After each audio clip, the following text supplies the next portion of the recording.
자, 중요한 얘기가 나옵니다. 이데올로기 얘기를 계속 하게 될 거예요. 헷갈리는 영어 팩트체크님 의견은 국민은 수동적이고 시민은 적극적이다 이렇게 표현하셨는데 일리 있습니다만은 계속 보자고요.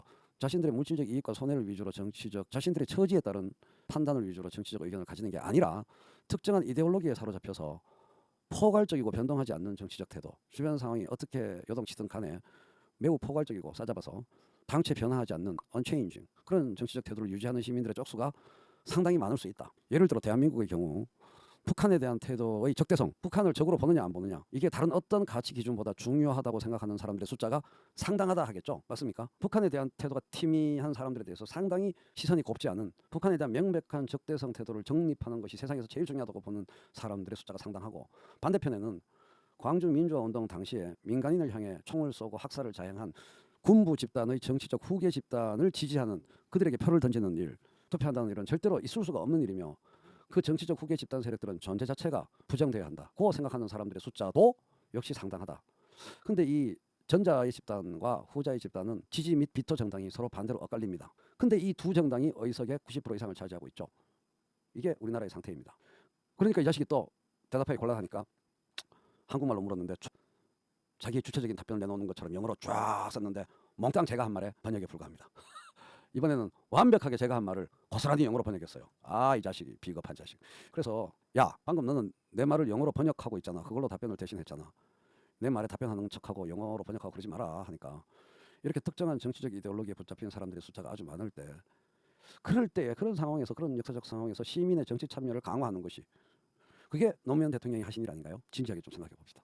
인공지능이 지난번 대화에서 권고한 대로 사회다운 사회로 우리가 가기 위해서 시민의 정치적 참여가 중요하다 이렇게 얘기했는데, 그 시민의 정치적 참여를 아주 강조한 정부, 대통령이 노무현 대통령, 노무현 정부죠. 그래서 그 정부의 이름이 무슨 정부?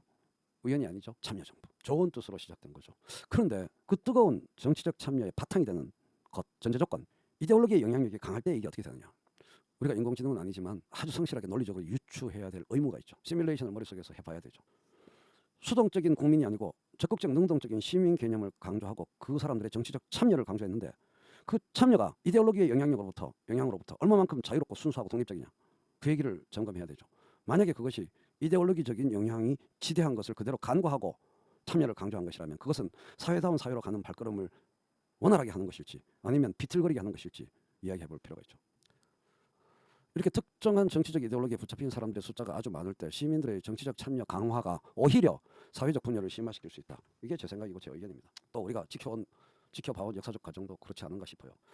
그러면 시민들끼리 나눠서 싸우게 되겠죠. 북한을 적으로 보냐 안 보냐, 북한을 악마로 보느냐 안 보느냐가 세상에서 제일 중요하다고 생각하는 이데올로기 외에 나라에서 벌어지는 다른 일들에 대한 관심이 현격히 떨어지는 사람들의 숫자, 그리고 80년에 시민들한테 총을 쏜 군부 정치 집단의 정치적 계승자 정당에게 투표한다는 것을 있을 수 없는 일이고, 그 정치적 계승자가 완전히 사라지는 것이 정의에 부합한다고 확고하게 믿고 다른 어떤 것도 중요하게 생각하지 않는 그런 사람들의 숫자, 이렇게 서로 대립한다면, 그게 실제 진행되어 왔던 과정인데, 그렇게 시민들의 분열과 대립이 지속되는 가운데 재벌 등의 대기업 집단은 무대 뒤에서 재벌들 자신들에게 유리하도록 국가의 각종 정책들에 영향을 미칠 수 있다. 그런데 이렇게 영향을 미치는 중요한 정책들은 방금 이야기한 이데올로기에 큰 영향을 받는 사람들의 시선에는 큰 관심을 받지 못합니다. 왜?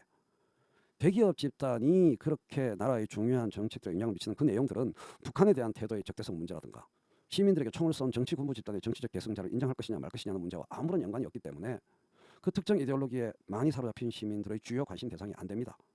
그렇게 관심이 별로 없는 가운데 무대 뒤에서 그러니까 영향을 미치고 그들의 관심을 못 받습니다. 좋죠.